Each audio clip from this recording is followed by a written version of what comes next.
Let's all go to the lobby. Let's all go to the...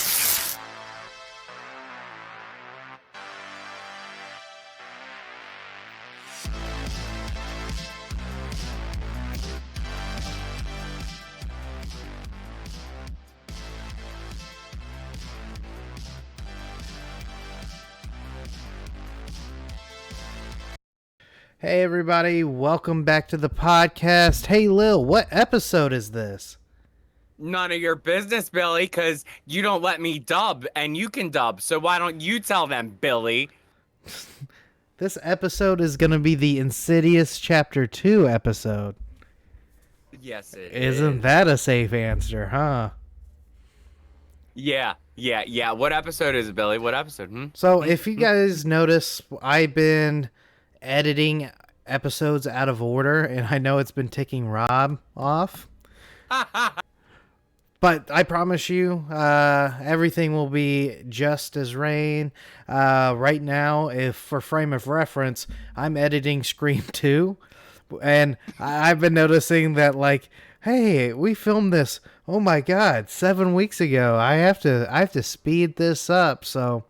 Billy, I get a call every day waiting for that episode to drop. You in trouble. I know. You in trouble. I know, but this is rigorous. I started the intro last week, and then I finally got the balls to put that in there. If you guys, I don't know what the time's going to be for that. I know I'm probably going to shorten it, but 2.5 hours, if not 3 hours of us talking Scream. That's crazy. Insidious Chapter 2 is the last one with the family, and then we jump not to 3, not to 4, but Insidious Chapter 5, which is coming out July 5th, I believe. And so excited, going on the preview night. I am running to the theater, not walking. You know what? If you're going preview night, I'll go preview night, and then we can do a pod. I wouldn't say directly after, because that's a little bit past my bedtime, so that Friday's post day too, so hopefully I have something posted earlier by then. We'll see. Usually preview nights are Thursdays, though. I know. Pod would be the next night on Friday, and Friday's my post day. Okay, I got you. All right, so Yes, Insidious Chapter 2. Would you like to sum up this film, Billy, or would you like me to do it? It's up to you, my friend. So if I could sum it up with a song, perhaps. Here, I wrote down the lyrics. Da-da, da-da, dude looks like a lady. Da-da, da-da, dude looks like a lady. Sung by Steven Tyler and his band Aerosmith, because pretty much we have a dude being forced to be a woman by his mother, and... Okay. Hold on.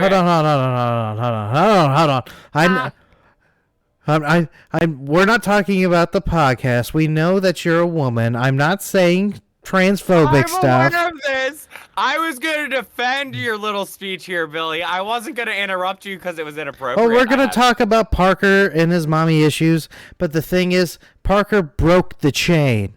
And he finally got a body that isn't a woman, but is Josh's, which does not make sense to me, because it made sense that he was trying to go after him as a child back in whatever the time. This movie deals with time travel, by the way. We're going to talk about so many different plot points. It's ridiculous. But this film's a really good one, though. Like, this whole franchise is a pretty big highlight, but this one is like the last one that James Wan had a real hold on to before he let it go into somebody else's hands, and I adore this film. But Parker commits a murder. Does he get away with it? And does he try to commit more murders along the way? Is the family safe? Who knows? And does Elise make a surprise comeback? You'll find that all out here and more with Bill and Lil, Volume Insidious Chapter 2 episode. Yay, fanfare. Let's do this. Anyways, so can we just, let's nail this nail in the coffin real quick. The trans aspect. Trans versus drag versus so on and so forth. Hi, I'm Billy Davis. I'm a straight white guy that believes in God. So I have to take the sideline on this. So let's give it to a well-versed expert, my pal Lilith. Mm-hmm. Yes. Okay. So This is one of the few films that'll get away with this trope still because they do it in a very well way.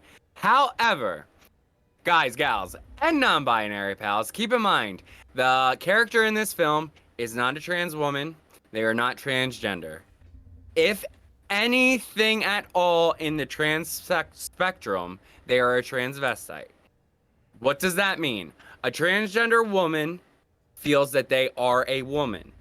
A transvestite does it for the kink of it and for the turn on of it and for the thrill of it. Trans women don't do it for a thrill. We do it because it's just who we are. Transvestites do it for a thrill or other intentions. So I feel like that's what our villain falls under in this film. However, if you feel that I'm wrong, correct me. Here, But let's take a timeout real quick. Okay. Do you think we can get a guest? Like, if we're gonna do this whole episode, do you think we can do a guest right here? Well, what lovely to see you again, Anne. Thank you. Lovely to be here. Well, for me, drag is an art form. It is very subjective. Anyone can do drag. There are trans people involved with drag. You know, trans people have paved the way for drag. But, you know, most people will just stereotype it and tell you that it's just a man in women's clothing. But drag can truly be anything. You know, it's a performance art. It's entertainment. And yeah, I just think overall it's just a performance art. You know, it's a showcase of, I would say, yes, some type of gender expression, but not what everyone expects. Because, you know, when you hear drag, people are just like, oh, drag queens. But there's drag kings, there's gender nonconforming drag artists. You know, there's people who are like drag creatures, drag aliens, drag monsters. So it's a very big world. But, you know, since we have stuff like Drag Race and someone like RuPaul, who is, you know, I'm not a RuPaul fan, but is probably one of the most famous drag queens there is, you know, that's what people will see, especially because it's in the mainstream media. So that's the only representation on like mainstream, unless you dive into the Boulay Brothers Dragula, things like that, Camp Wanakiki, all those things. But yeah, again, personally for me, I don't think drag is any type of like, oh, that's a man as a woman, that's a woman as a man. I think it's just people in really fun clothing doing performance art and being almost performance activists as well within drag. But what else did you ask me to define? That's pretty much the gist. We got also Yeah. transgender, transvestite, and if you've seen my big thing is with the conversation is that a lot of people don't understand the difference between transgender and transvestite.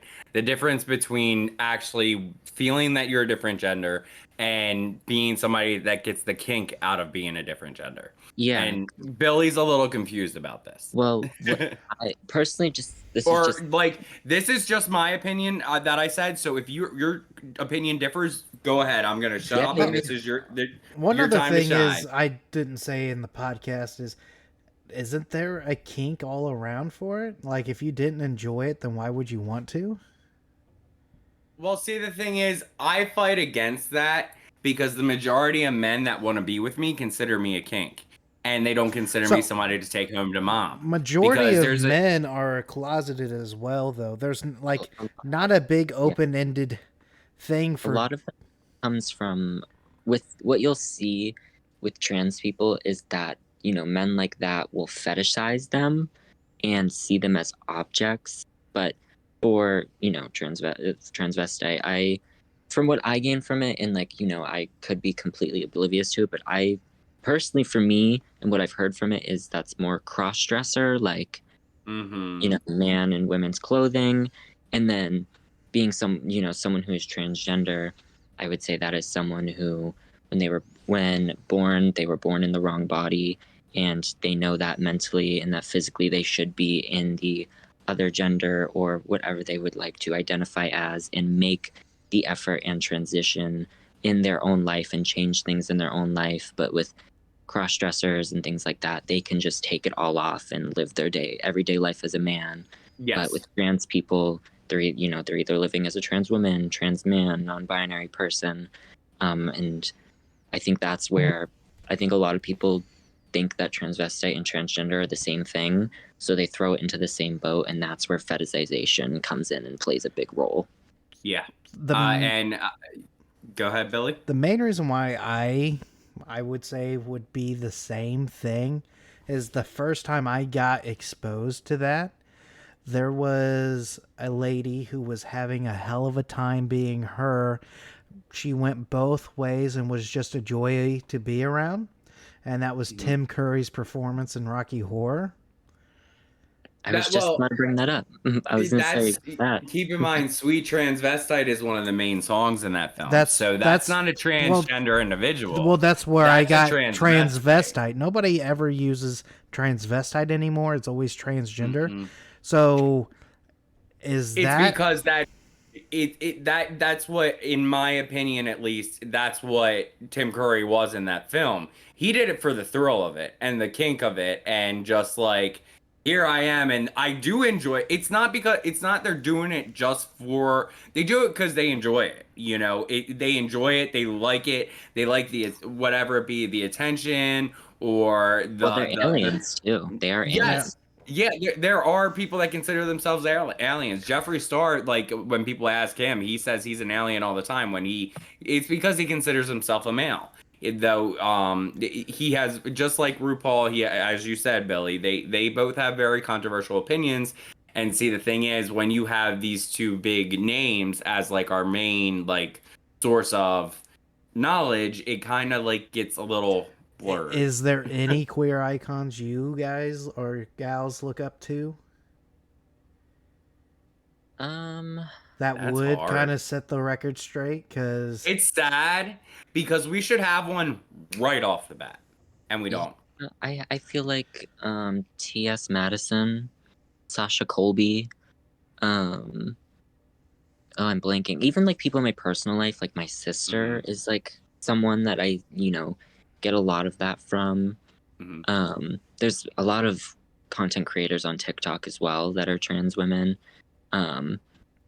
That like I feel like with the trans experience, I'm a lot more involved in like the trans women experience, because I don't have a lot of trans male friends, but I know I know a little bit about, but the most insight I get is from trans women a lot.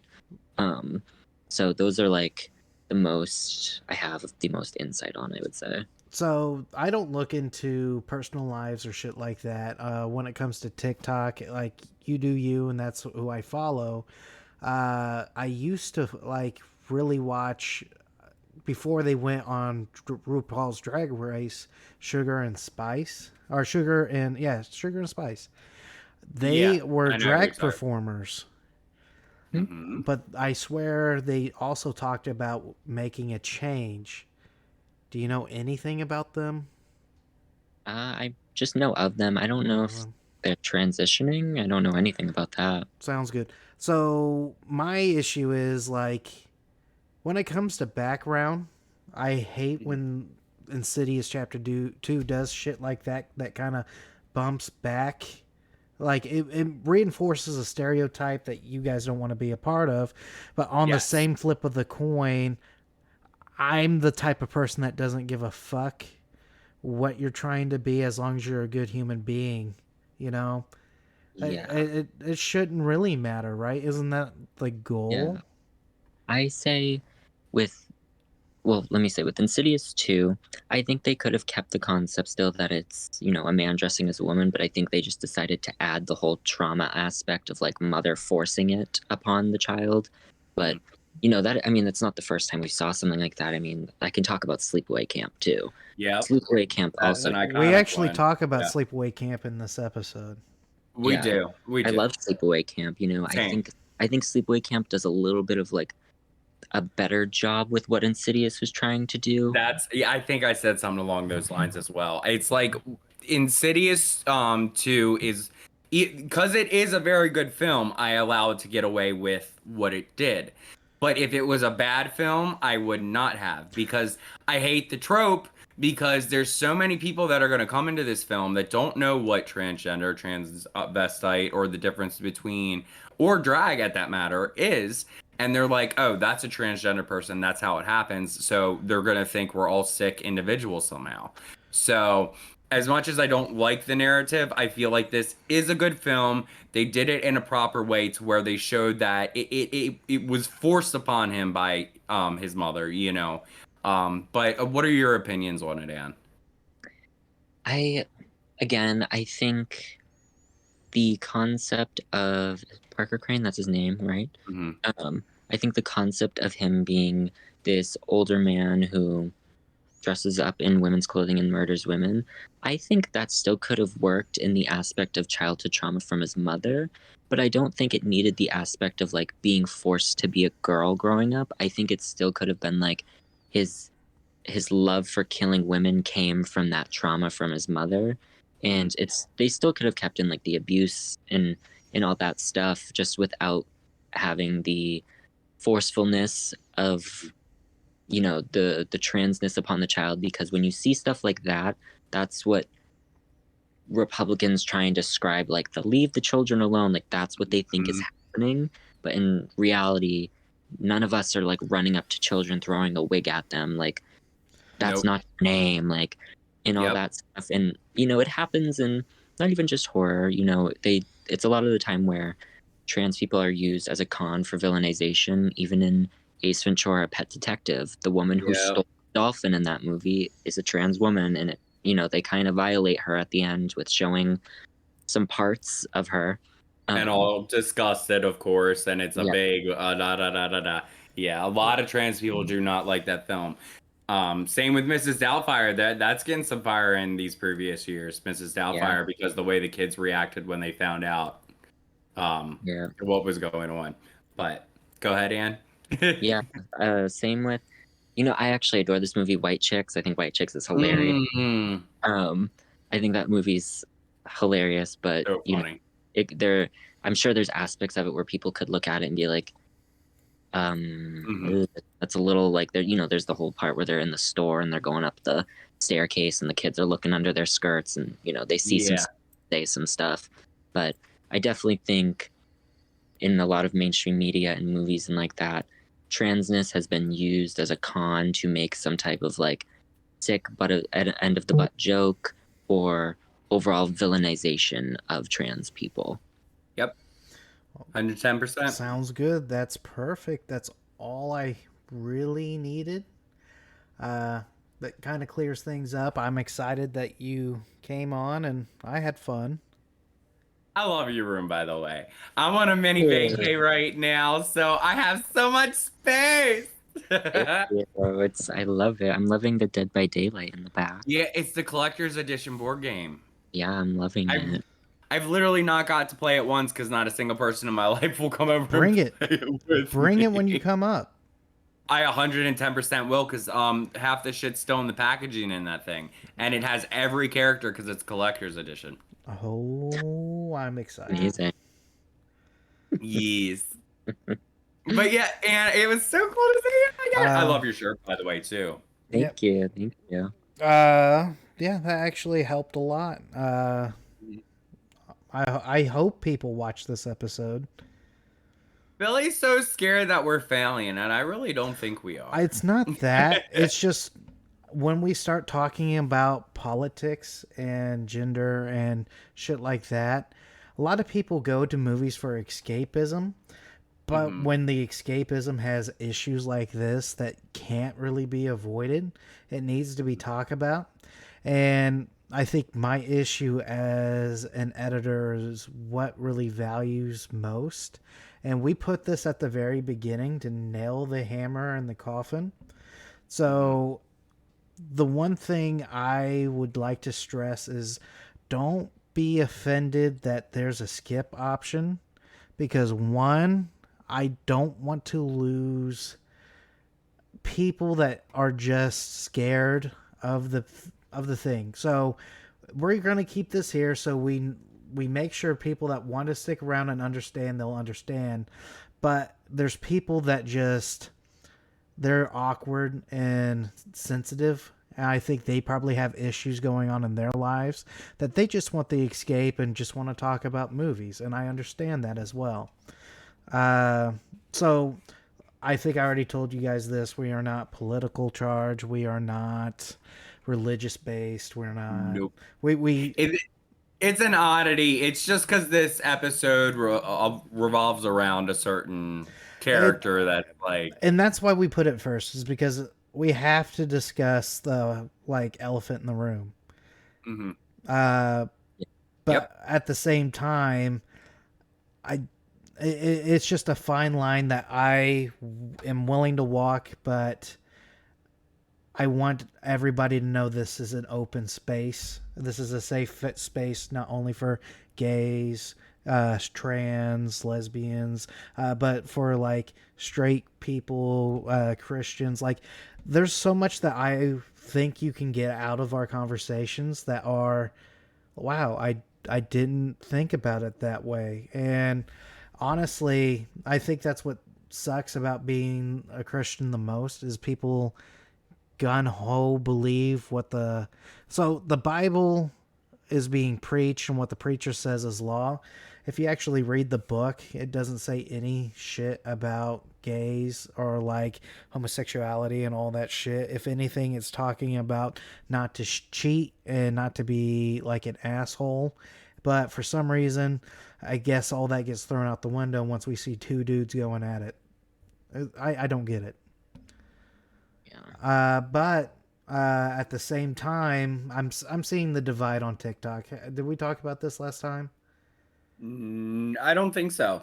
So I, for some reason lately, every live I scroll past is fuck Christianity. If Oh, you're a yes, we did. Satanist, hop in here, or the devil's a loser, hop in here. It's like, can we like not do like religion wars? Like we had that shit in medieval times. Is it really worth bringing it back? I would say too, and this is from my point of view because I am a Levite and No, your audio's cutting out. Audio did cut out. there we go. Okay, Alright. got a call, had to decline that. You're good. But I am a Levian Satanist, which is more of the atheist-based Satanism. But we also treat it in a way where we respect everyone. If you're a Christian and you're respectful, we respect you. If you're a Muslim, we respect you. No matter what you are, we respect. And I think, we live in a world where we also want to preach, like, be who you want to be. And I think as long as you are doing something that isn't hurting or affecting other people, then like do it. Live your life, live your truth. And that's what that's what I believe in with, my beliefs. And if someone's, I have friends that are religious and Christians, and, I don't look at them in the way of like, oh, well, fuck your religion because I don't like it. And they don't feel that they don't do it to me as well. And I think like we should be able to live in like solidarity and like peace with still these, I wouldn't say like necessarily different beliefs, because I believe within every religion there is very similar beliefs, and we all at the end of the day believe in something similar. Not that I don't believe in a higher power, but I believe in, like, as humans ourselves, we are our own higher power at one point in our lives, and nature. There's radicalists, like far extremists in every religion, so I definitely get that. Yeah. And see, that's the thing. It's like I have that. It's funny because Christians get the most hate for like the burnings, and it was actually the Catholic Church that did the majority of the burnings. Though there was religious persecution all around, but the majority of women and men and children, whoever was burned for witchcraft, was done by the Catholic Church, not the Christian Church. And they are the ones that get the flack for it. And keep in mind, I'm not a Christian, I'm a pagan. I've always been a pagan. That's just who I am at heart. That was just what was right to me. But I love when people are Satanists. I love when people are Christian, and I love when people have different dualities and different beliefs, and we can be in the same room, respect each other, and like create or discuss and not yell or scream or fight. I love this so much. Like, I make Christian jokes all the time, but honest to God, I never thought you would keep, like, I heard you say you're pagan a lot, But the thing is if I was you, I'd totally be making that a joke. Like, oh, I'm pagan Hey, because I've been pagan Moonchild. there, I've been pagan over there, I've been pagan over there. Like, get it? Get it? And we get a third opinion? Yeah. I mean, we definitely can. We definitely can. I would love to hear that because it's one of those things where it's definitely one of those things where at the end of the day, this person to me isn't trans whatsoever. So this is just damage. Anne says what she does is drag. Yeah, yeah. But Anne, okay. So we can get Anne in on this. Like your points are 100% valid. It's just like I said, as a straight white guy, I am so confused about this whole thing.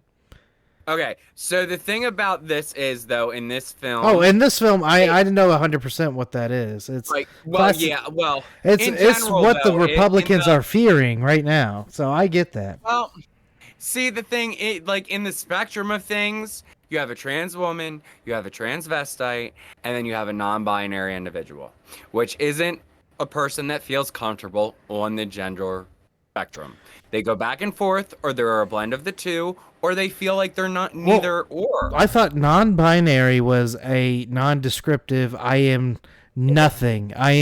This is me. I am me versus gender fluid, which means, so this one lady says, I'm a woman, and she has wristbands. I'm a woman, I'm a man, and then she has one for being a dragon. Yes. Yeah, non-binary is somebody that is not on the gender spectrum. So I find it's somebody. It can be somebody that's still finding themselves. It can be somebody that's just non-binary. You know, they them is a great term to use for people that you're not sure of what their gender is, because that is not going to offend them unless if you say he or she or bro or dude.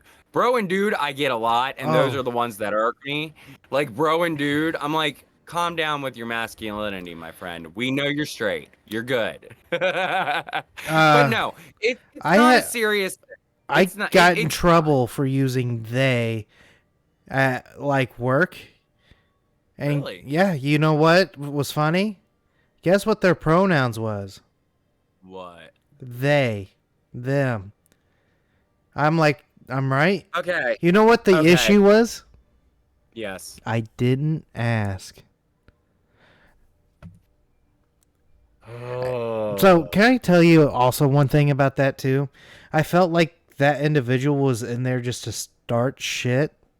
And they don't know they definitely don't know me as a person. And then on top of that, I work at a huge warehouse. I'm a wood supplier, a building materials like place. So all these manly man contractors, we are catering to the opposite end of the spectrum, to where we got these people that like fear these people coming into our store.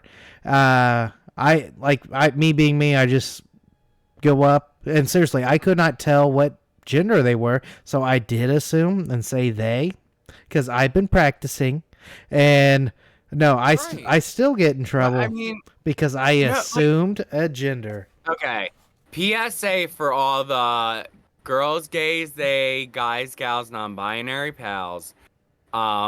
Please remember, just because people have mistreated us doesn't mean that everybody is out to get us. Okay?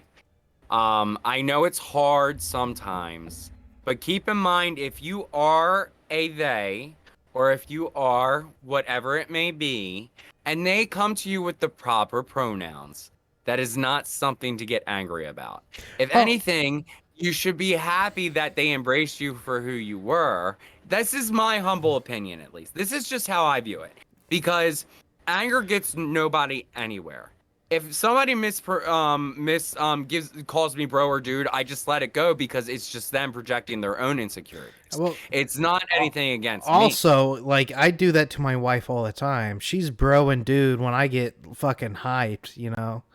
I mean, I get it. Like, people can be like bro and dude to me, that's fine. But like when the random guy at the bar is like, excuse me, bro, when I'm in a skirt, It's like one of those like, oh, I'm not into that, and I gotta say this because, oh, God forbid, people think I'm into that.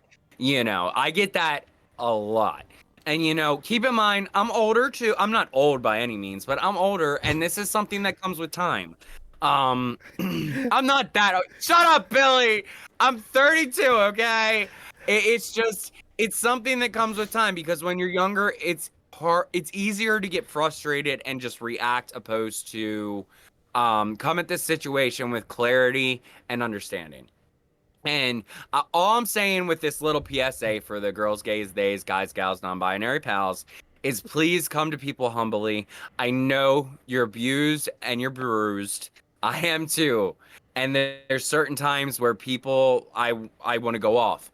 But remember, one person can be the representation for everybody. So your misstep can be a misstep for everybody. Not saying don't defend yourself, because there is zero problems with defending oneself. There's no problem with that if you feel threatened. But if people are going to just misgender you in a negative, condescending way, let it go, or just have a quirky comment that you have in your head already to say back and just get out of the situation, because there's nothing positive that's going to come out of that, and there's no growth that's going to come out of that.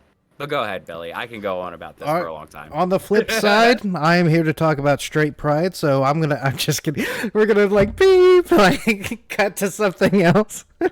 So how funny would that be? Oh, okay. I'm done. Okay. I'm done. And then okay. But yes, And going into yes, go ahead. And that's all I have to say about that. Now back to the movie. But no, going back to the movie, just one little more thing in the same aspect of this.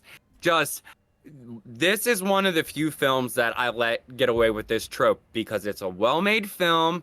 The concept is correct. This can happen, though I don't like seeing these representations in the majority of cases because a lot of people look at this as like, oh, that's how this kind of person is made, and there's misconceptions that happen. So, do I like it? No. But do I adore this film? Yes. Did they do it in a correct way and in a respectful way? Yes. You see that this person had mental problems. It's not a trans person necessarily. It's just somebody that was abused to the point where they snapped and they didn't even know how to live their own life, let alone what gender they were.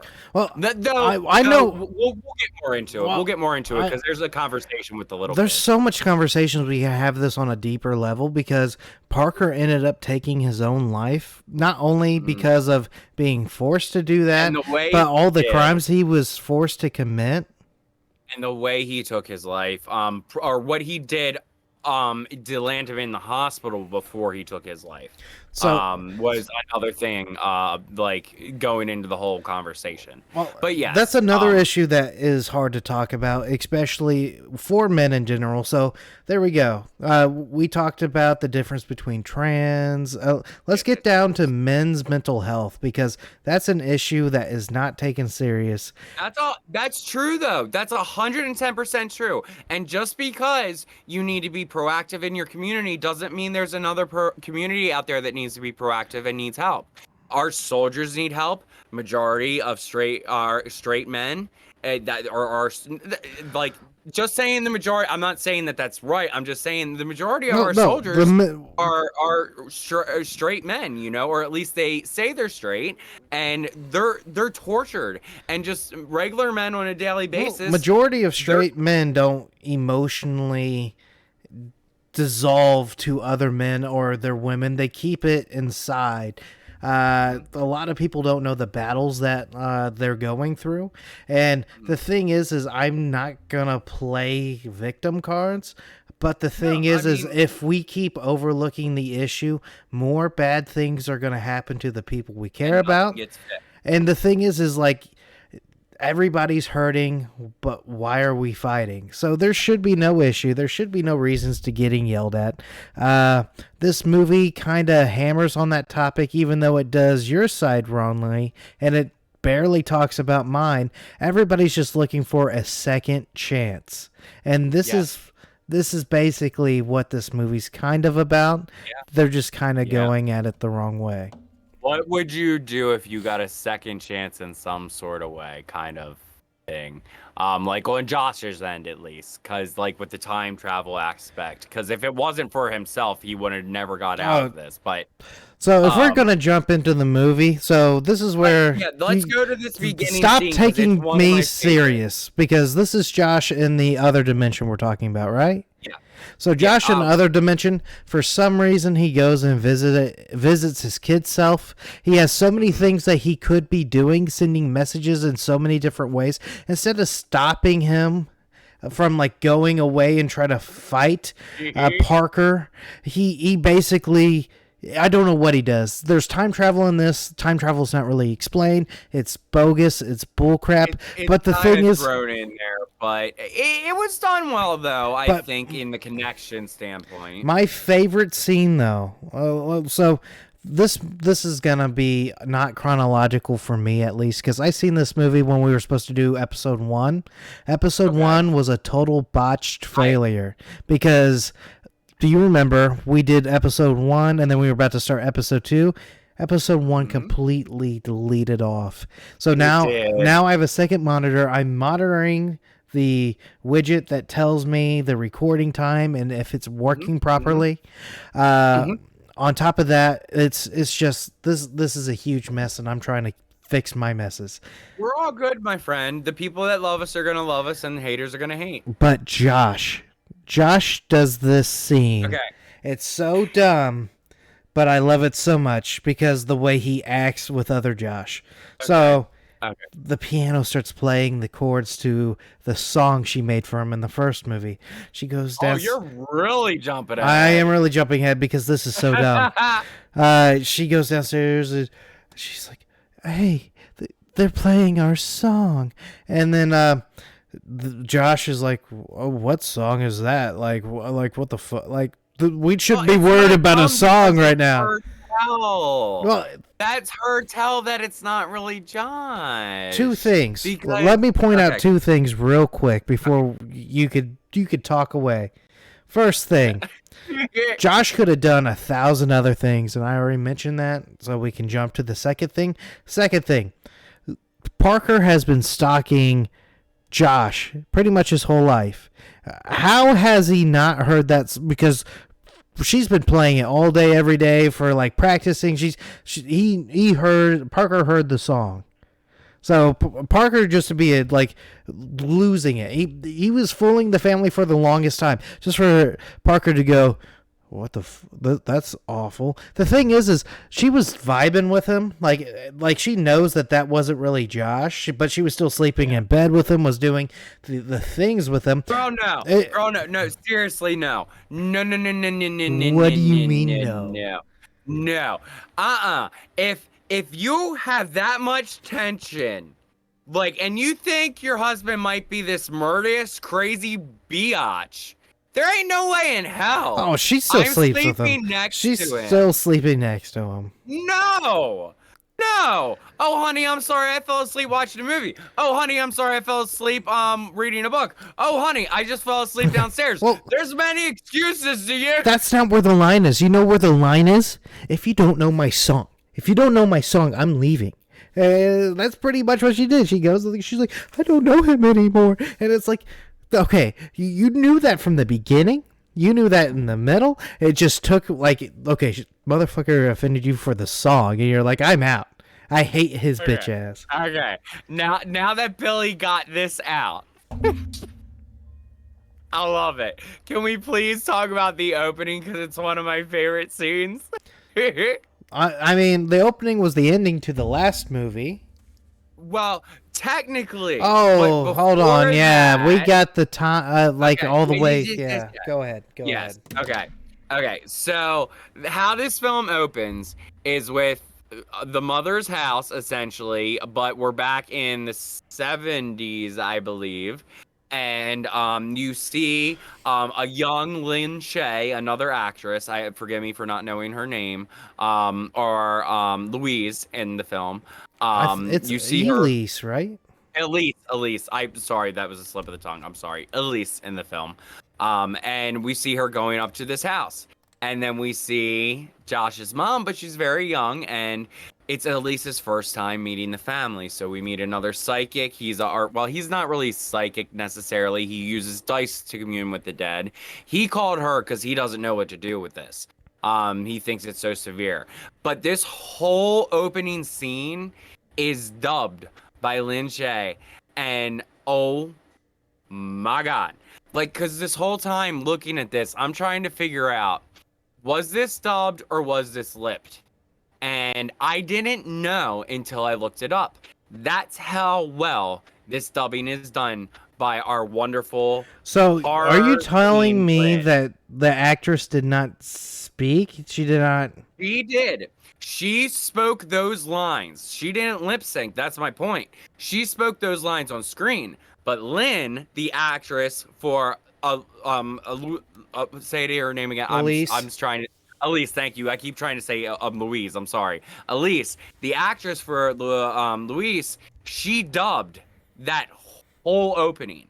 For example, if you guys, gals, non-binary pals don't know what I mean, this means she was in a theater watching this film and literally lip syncing to every word this actress said. And to do that, as TikTok people, a lot of us are, you know how hard it is to do word for word. And that's exactly what she was doing.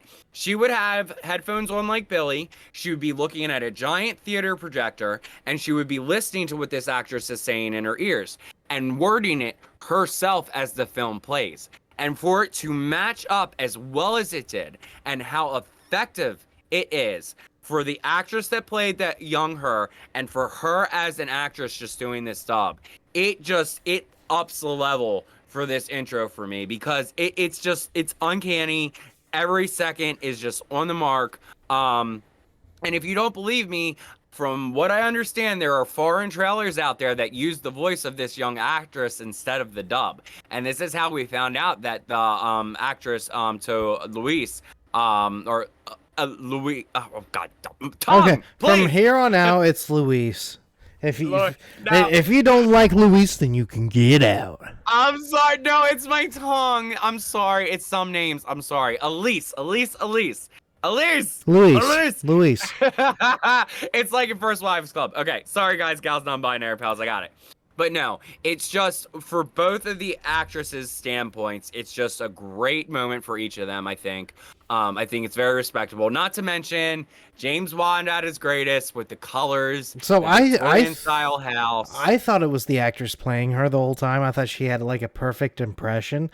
I'm over here I'm like, wow, that's such great casting. Okay, so you blew me away. I don't have to say this point now.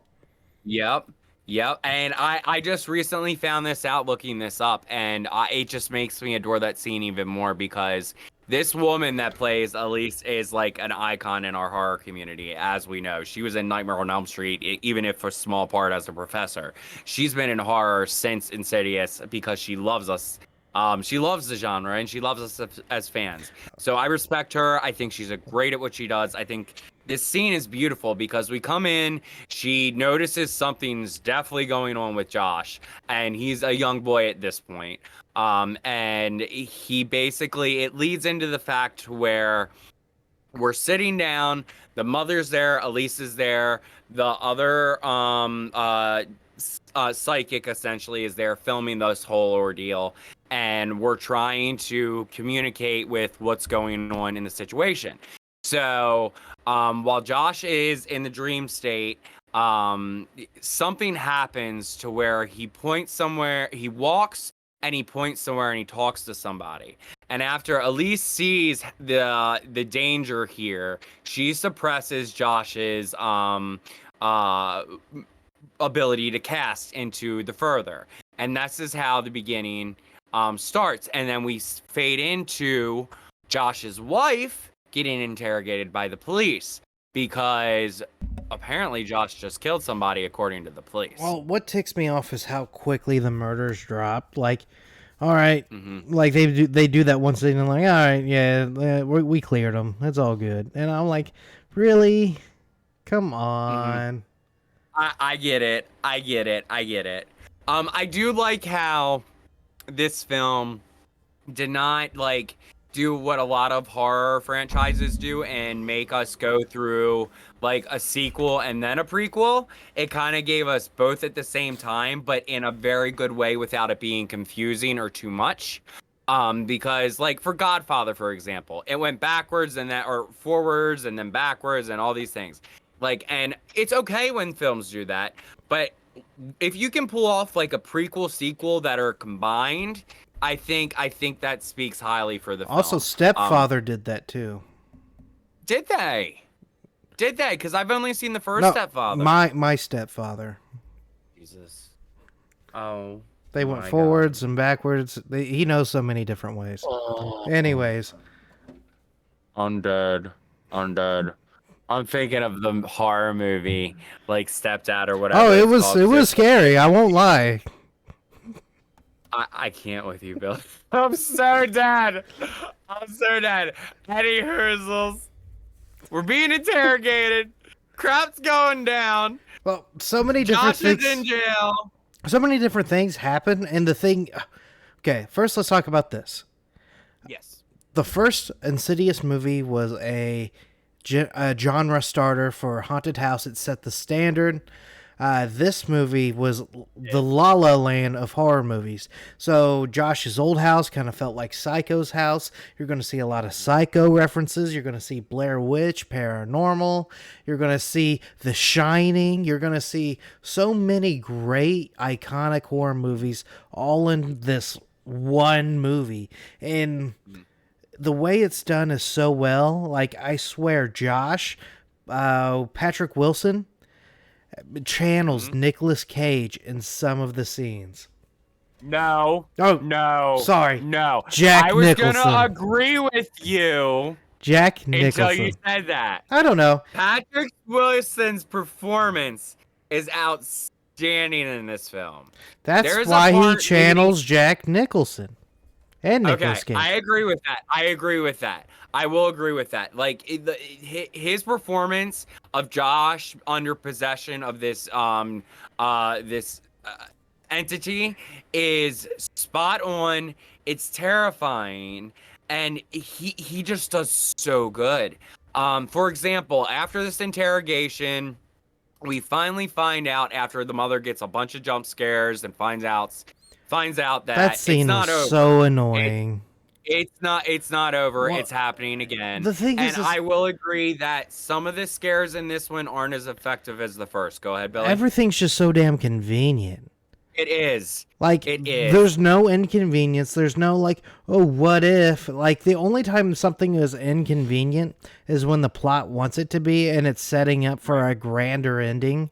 Not to Yes. spoil that later, but it's just... No, I mean, everything just seems to go so right for everybody when they want it to. I agree to an extent. I do agree to an extent with that because like for example like there's a scare to where the mother's walking, though I adore like the cinematography of this film. It's something only James Wan can do, really. It's like the stained glass windows with the colors, and I adore the Victorian old home. It's gorgeous to look at. But even though, as you said, it's obviously inspired by other films, it's still beautiful. There's a scene where the mother's going down the hallway, and there is a like a baby thing there, two of them. There's a. I don't remember that. I'm gonna have to rewatch this darn I hate movie. you so much. There's a carriage or some crap like that, and then there's So like a baby you do walker. this for carriage? No, they go. One goes this way, the other goes this way. And I don't know was what they like, look like, so I wouldn't know. Never mind. I was just saying I didn't find that scare very effective. But anywho, There's a lot of scares that I didn't really find effective. They kind of did the jump scareness too heavy in this. yeah, because it like in the first one the jump scares were done like really well. This one it kind of pushed it a little bit too far to the point where it was a little bit expecting like the jump scares coming. You kind of felt like you knew where they were coming from, unlike in the first one where it kind of caught you off guard. So for me, I'll trade it off. The suspense in this movie is 1,000 times better in this movie than the last movie. Agreed. Here's some of the points. Like, I'm jumping ahead. Let's just go No, ahead. you're fine. No, I have a lot of scenes that are toward the end that deals with suspense. So we'll talk about suspense here a little bit because one of the scenes we have to talk about because of how great it is. Okay. So where are we going to next, Lil? We're probably in the middle of the movie now. Yes. Patrick Wilson is now home and bailed out of jail because they find out the fingerprints do not match. Patrick Wilson's How fingerprint. convenient. How the heck does that happen? Is it ghost I fingers don't now? understand. I don't understand. Like, I can explain everything else away to you. Like, that one aspect, I don't understand. There's no way that being possessed changes your fingerprints. I'm sorry, it just doesn't. He would have been booked for crime, gone. You're never coming back for at least 10 years. But since it's a horror movie, we will suspend belief he has different fingerprints. He gets bailed out of jail. He's happy. Kids are happy. He's home. The wife's a little nervous. The mother's a little nervous. But everything seems fine and dandy. And yeah, we find out that nothing is really fine and dandy. What I have fun with is the Norman Bates scenes in this movie because when he gets home, Okay. he's walking around with the bat. He's all angry now. He's like, because you know who's there. Total shit. Total shit. Mama's there. His mom's there. And Mhm. I like the bathroom scene where, like, he's in there talking, Mother, you're going to have to stop scaring these people. Yeah, like, he's losing his teeth and, like, he's talking to, like, his mother, but we don't know who mother is at this point, and we're like, what is going on? Like, his body's decaying, and this mother character's telling him that he has to kill the whole family so he doesn't decay. You know what's so annoying about the mother character? What is that? And So- we're not talking about Patrick Wilson's mother. There's another mother character coming into play later. So there's a plane. There's the what did they call it? The in between. I thought the in between was a better. The further. That's what it's called. So Yes. the reason why I would prefer it to be called the in between is because for some reason these ghosts can jump to whatever they want to do and then jump back to the further whenever it's convenient. So I feel like the way that works, in my opinion, this is just not fact, this is just opinion, is that the more energy they take from the family and the more they wear them down, the more opportunity they get to go over to our realm and do what they the want to mother try to do. is LeBron James. She's energized because she can magically take away a baby and then transport downstairs to slap a bitch, and I then know. like she's But, so. I mean, the mother is basically so miserable she's committable at this point. The Patrick Wilson's mother is like freaking going crazy because she thinks like something's up. So there's a lot of tension and dread to play with, though I do understand Well, this is very pushing it on like the That's aspect. really true, but the thing is I feel like once you're dead, what do you have your time to commit to? Other than this. Yeah, if anything, you're just waiting for the kids to go to sleep and go to the further. Yeah, there's a scene at the end too that's gonna like correlate into this conversation too that I agree with you at that point. I say so. This episode's really dislodged, and it's mostly my fault. I apologize, guys, gals, and non-binary pals. And the main reason why it's like this is because I watched this weeks ago. I meant to rewatch it today. I watched Lords of Illusion instead. But there's so many facts that we need to talk about that one of the things I want to jump If it's scrambled, people aren't going to care. The majority of people that watch these episodes have seen this film before. And even if they haven't, they're going to be like, oh, cool, it's scrambled, so I won't remember anyway. So you're good. One of the things that I'd love to talk about is Yes. Let's go. there's a side quest in this movie that kind of detracts, at least for me, of the main quest of the movie.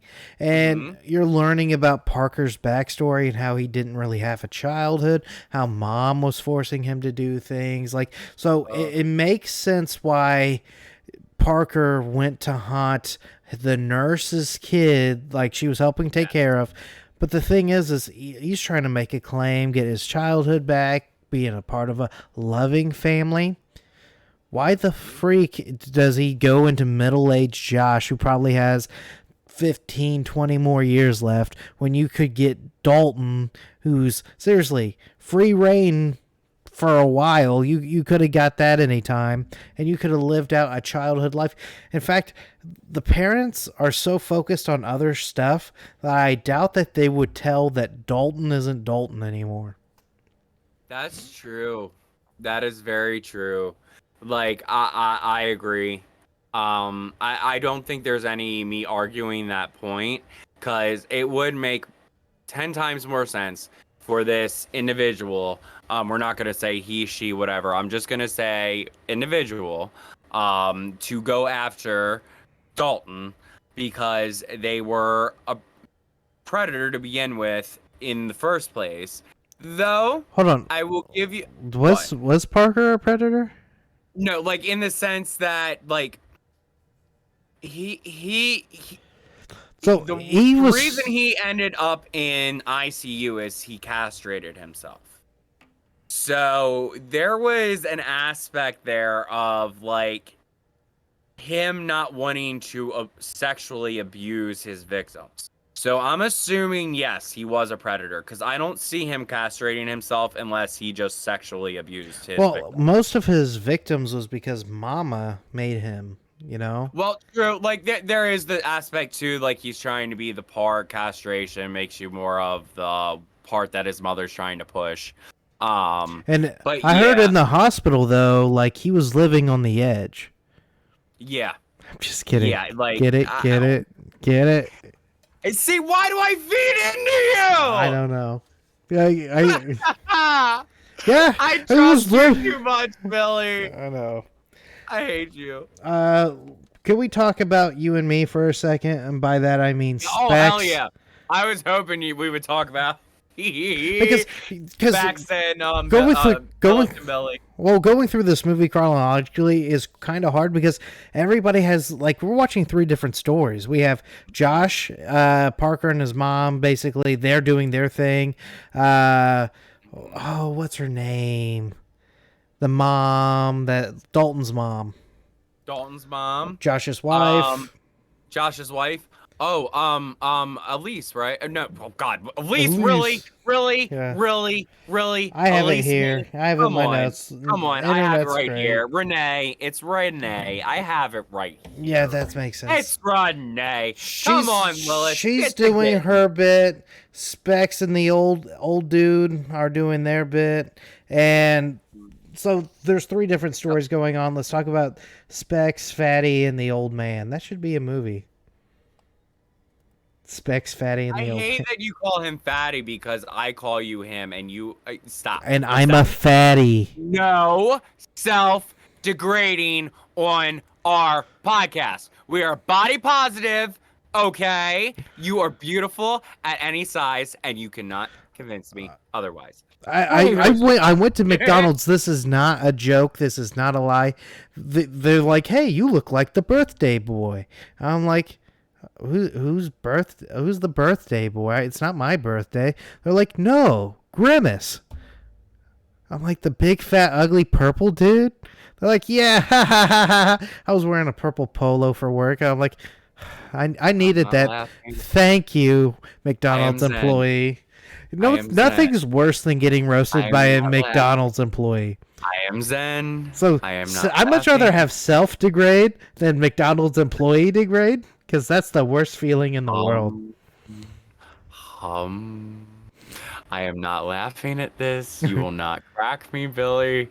I am not letting you degrade Guys, yourself. gals, non-binary pals, if you want to see a snuff film of me, my wife's like Princess Leia, and I'm like Jabba the Hutt. Next month. I'm like Jabba the Hutt. She has the chain around me, my tongue's out. Yeah, that's basically me in the bedroom, so you're welcome. You already seen it, guys, gals. Anyway, we go to Specs and Billy, aka Lilith and Billy.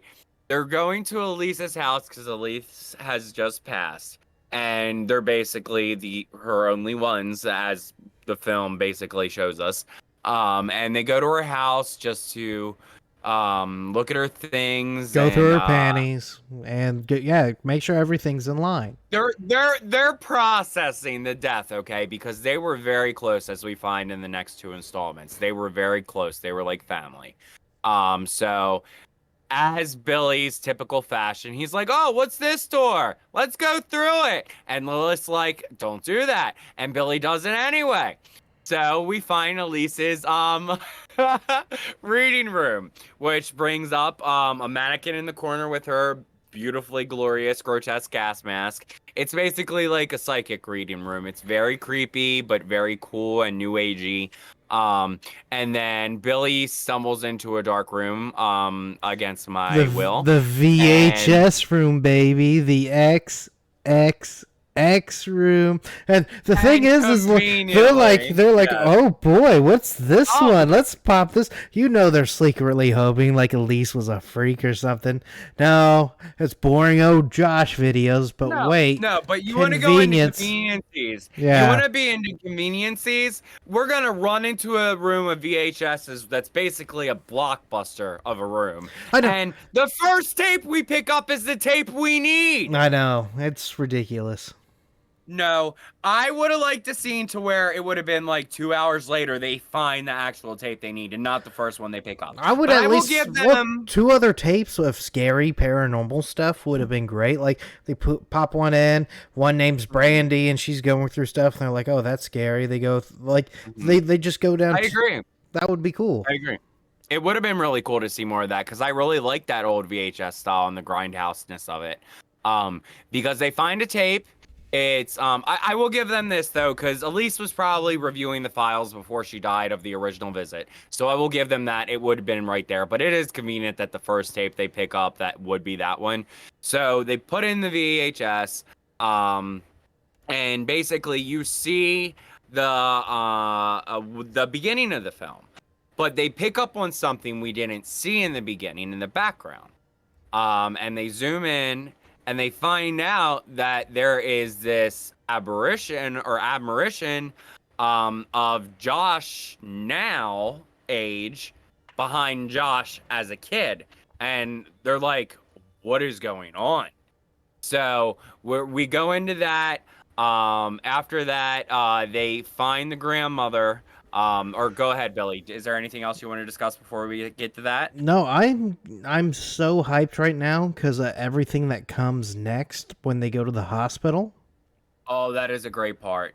And fun fact, the hospital they use in this film was used for the majority of the other rooms other than the main house in this film. They set dressed the majority of it's an abandoned hospital and it's used for many films. And a lot of the scenes were filmed from this film in that hospital just set dressed, opposed to just like the overtly hospital scenes. Just fun fact.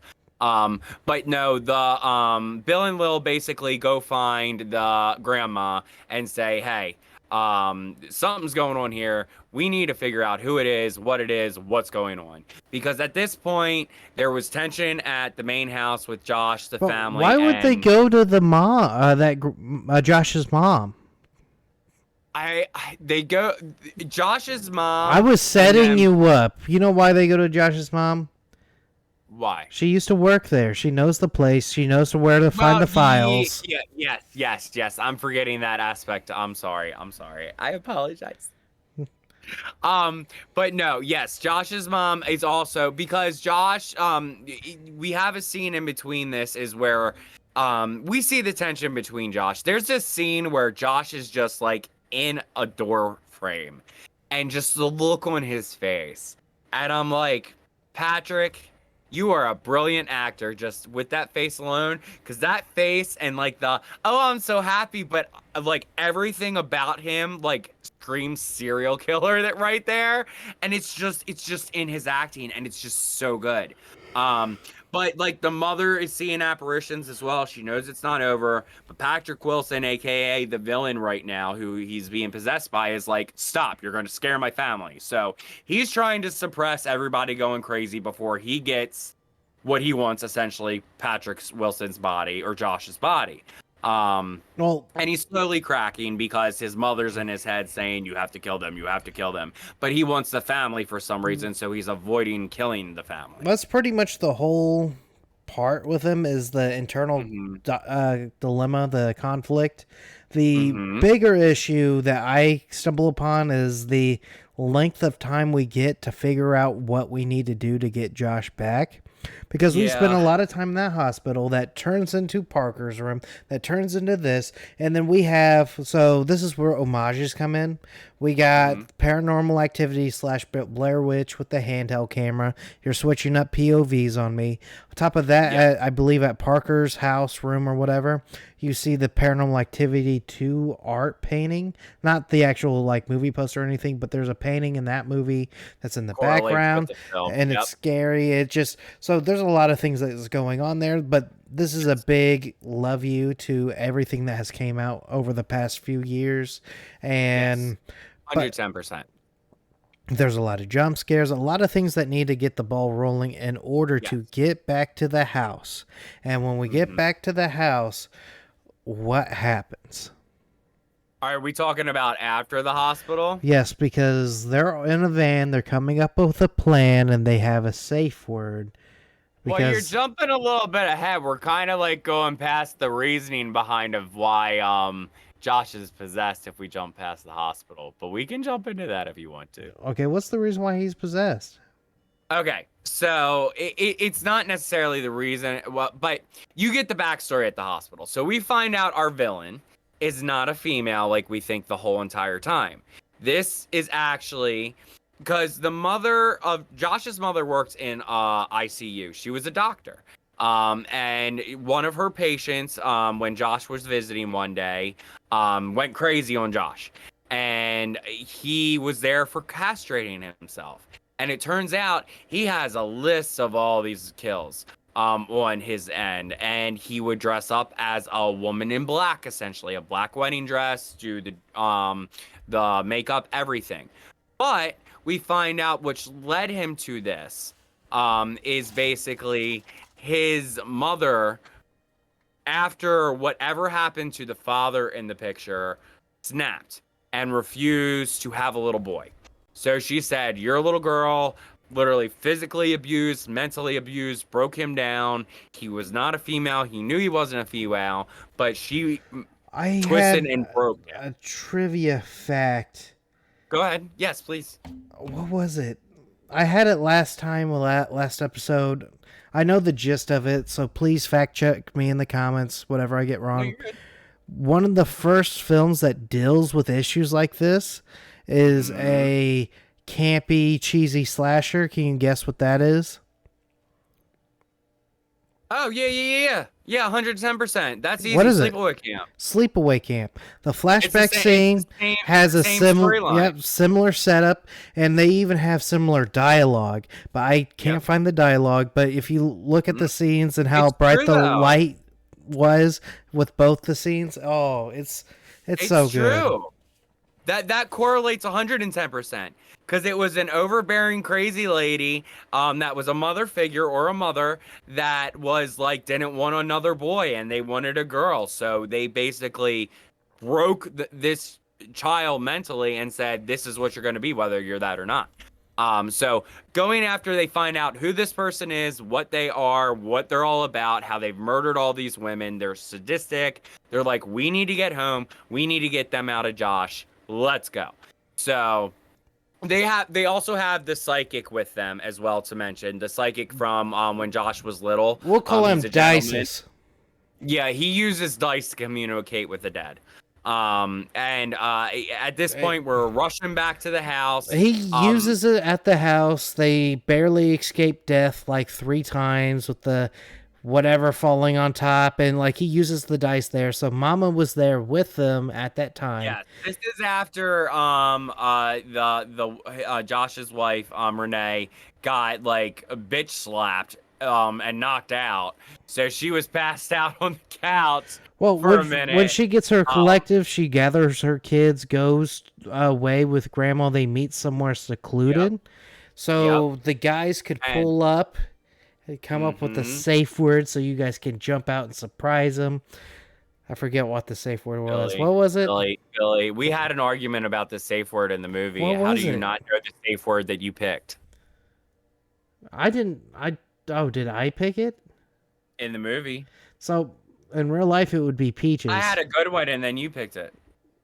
In real life, it's peaches. I don't know what it is. No, I'm pretty sure it was enchilada or tacos. There's Enchilada. something like That's that. what It it was is. enchilada. That was it. Because the funny thing is he does say that, and I didn't hear it until I saw the subtitles. It's like he says it at the last Second. second. He's like enchilada. But I anyways, love he it. goes in. He's like, "Do you No, want a it drink?" is a really good scene though, because like Patrick Wilson's performance is a very big highlight of this film. Like the scene with him and this psychic, and like it's a lot of tension. It's very well done. Well, when he says, "You want to guess what's behind my back?" Yeah, because That's yes, yeah, like and like he's just in typical fashion there, Patrick Wilson, and then like he rolls his dice to find out what's behind his back, and it says like knife. well. And What he says is, "Does Josh?" And then he stops, looks up. He's like, "Does what was it? Parker and his mom?" yes, yeah, No, yeah, like what's yeah, because he calls him out for who he actually is, opposed to not going with the bluff anymore. and it He spells calls him knife, out. and as soon as it does, they do like this big battle. Which honestly, for an old man, he knows. He is really good. Yeah. Yeah. He did good. But then it cuts. So we assume the fate of this gentleman is deceased, unfortunately. And then we cut into we're in the further now. We are in the further. We are with the psychic. We are with Josh. Josh says, "I'm sorry you have died. He has killed you." And Josh is like, "I've been trying to get out of here. I've been trying to get out of here." And he's like, they decide they have to find Elise. That's their only way, because she's going to be the only one that's going to know how to get them out of this situation. Let's finish this up too. So they're in the further. They're figuring that out. Tweedledee and Tweedledum come running in, trying to act like heroes. Fatso stabs himself, and basically Josh forces him to put the injection. Right before that, though, Nerdy D like punches him, like he gets flung back. He's like laying there. Well, like he's still there. He's still conscious, but when Fatso lands on him, that's when it was game over for both of them. Billy, why'd you have to land on me like that? You Yeah. stumbling idiot. So now, No, just playing. I'm just not playing. only is the old No. man dead, but Specs is dead because he has a collapsed lung. I'm just kidding. Trying to get him off, and he just gets knocked out. So Bill and Will are knocked out on the floor. Thanks, Bill. This guy's dead. We get through the further. We're finding Elise. We get a little bit more backstory. We get the red door again, and crap goes down, and Elise comes back from the other side to save the day. And she's like, "Oh, Carl, you're not supposed to be here." And he's like, "I failed you, Elise. I'm sorry." And she's like, "It's okay. You're where you're meant to be right now." And like, we go in, we're trying to get Josh back into his body. Is there any points you want to bring up?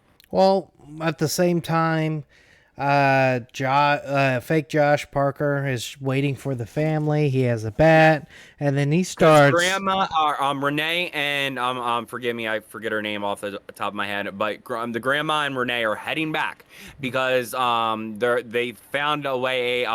They figured out a way to get him, this entity out of him, and they show up at the house, and Patrick Wilson or Josh or Crazy is ready with a bat and ready to go at. It just feels like The Shining.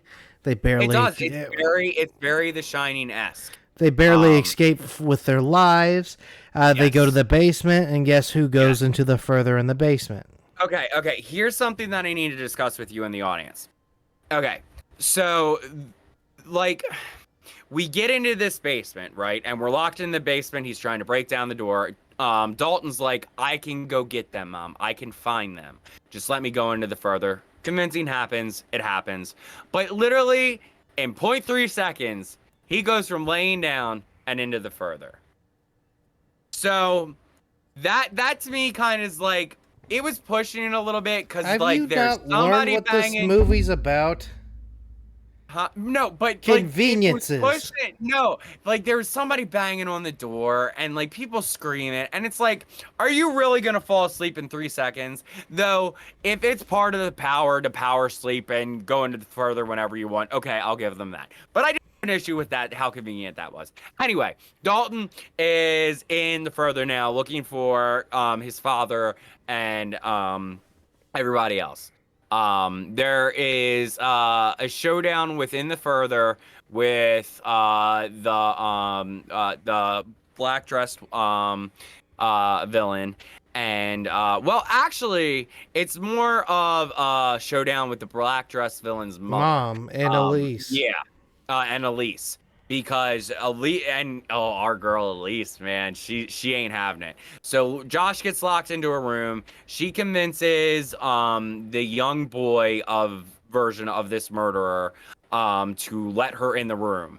And as soon as she does, she goes ham on this spirit of the mother. At the same time, there's jump cuts. Parker breaks in. Parker's about to kill Dalton, who's in the further. Mom is trying not to sit back and watch. She has to step up. So there's two fights going on at the same time, simultaneously. Yes. Yeah, there's so we're trying, she's Renee's almost dying. They're fighting in the further. So there's a lot of tension, there's a lot of craziness. Everybody's at risk of dying right now. Renee's getting strangled, I do believe. And it finally comes down to where Elise busts through the door, saves the day, caves this biatch's head in, and goes at her and just like goes ham. It's awesome, great scene. Love this woman. And Dalton finds them. They're getting out of the further, and we fade back into we find out that the psychic is not actually dead, because Elise is like, "You're not dead, honey." I don't remember the exact line, but she's like, "As I said, you're not supposed to be here. You're still alive." So he gets to go back. So it's kind of like a little like, "Oh, cool, he is alive." And Dalton comes back. Josh comes back. Renee's. I know. I love the hesitance with Renee. That's what makes my day. Renee is sketchy because she's been through a lot at this point, guys, gals, non-binary pals. So anybody would be sketchy. But the song comes into play again, and it's just the whole thing, like, and like her looking into his eyes, and just we have a really good moment between them, like knowing that like they're connected, we're good. And then we have this special cute moment, and then Billy busts through the door like this, and he's like, "I'm ready, let me at him," and then collapses on the floor. So, but no. Is there anything else you wanted to bring up before we? I don't remember the rest. Let's go to the conclusion. You finish out the conclusion. I think that's basically for the most of what it is. After this happens, we go into the male psychic who is still alive, makes the whole family opposed to Grandma and Renee, like essentially Dalton and the dad, the people that can travel, makes them forget everything again. That's right. So they completely blank slate. So nobody and nothing can come in through their dreams again. Hopefully. Yeah. And they didn't. In 3 and 4, we got Elise's story with Bill and Lil, which I adored. It's not the same film because it's not the same creator, but I adore those films. But this is how we end. We get our happy ending until chapter 5. So we're going to see chapter 5 soon, right? Yes. As soon as we see it, we're going to do this episode because I am running, I ain't walking, and I got a bad leg, guys, gals, non-binary pals. I'm excited. Let's break this down by best scene. So I'll let you pick a scene, and then I'll pick a scene, and we'll talk about Best scene. Okay. Elise's fight scene, I think. I love when Elise kicks the crap out of her, and just like her being badass, just her as an actress alone, I adore. Just seeing her go at it is just I adore it. I think it's so cool. I think like the reason one of the main reasons these films do so well is because they have a highlight like her as the actress playing this part. Because honestly, I look at this part and I don't see it played by any other actress as well or as good or as committed, because this woman commits herself to this genre. Not many actresses of her caliber would commit to a 4 5 film franchise like this in a horror world. It's very hard for us to get. And the fact that she loves us as fans, she loves this genre, she gets it, and she just did every film thus far. I have So, much respect for her, so for that's my me, favorite. it's Josh and the psychic when they go at it and they fight with the dice. Okay, that's a good one. There's a We're lot of tension in that we scene. already talked about that one. That's where the suspense got me most. Oof. Not to mention, I just Ooh. thought the acting with Josh and the old man, like it was just a fun scene. Honestly, I'm not gonna lie to you, Billy. Before this film, Patrick Wilson wasn't my favorite, and I had so much more respect for him as an actor after this film, See, especially. I loved him in the Conjuring series. That's where he stood Same. out. And then I thought he was a good Aquaman villain. So I really liked Uh, Patrick what Wilson. what was the last one you said? You cut out. I'm sorry. He was the Aquaman villain. Oh, I haven't seen that movie in completion. I'm sorry. No, you're all good. It's a James Wan movie, which makes No. sense. And then Um. Annabelle makes a cameo appearance in that. Yes. So Yes. Yes. These films are definitely connected. Like the Conjuring world and Insidious are in the same world. It has been confirmed that these two films, at I least, did are in the not know same that. world. Yeah, Conjuring and Insidious, same world, same world. Just to let you know, there is little hints and subtle references throughout to let you know that is confirmed. But yeah, I adore this film. I do. Is there any other points that you wanted to bring up, Billy, that I chatted through that you wanted to bring up? No, I think we did great. You want to hop into the blind rank game?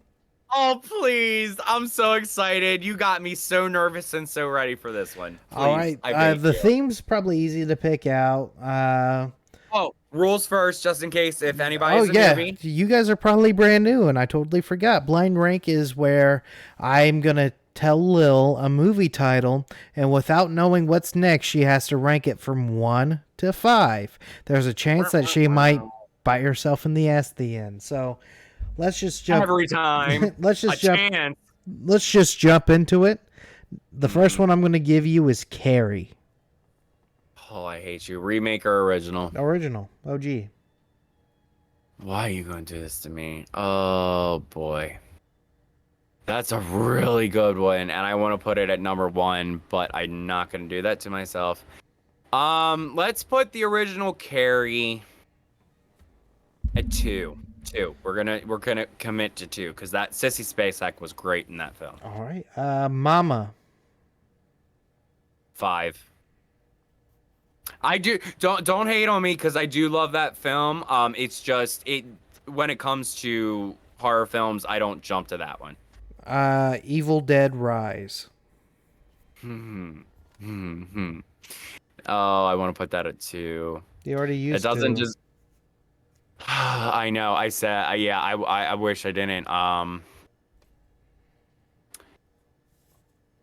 That doesn't deserve to be a 4 or. Okay, I'm scared what number 1's gonna be, and I enjoyed Evil Dead Rise though. Okay, 3. I'm nervous. 3.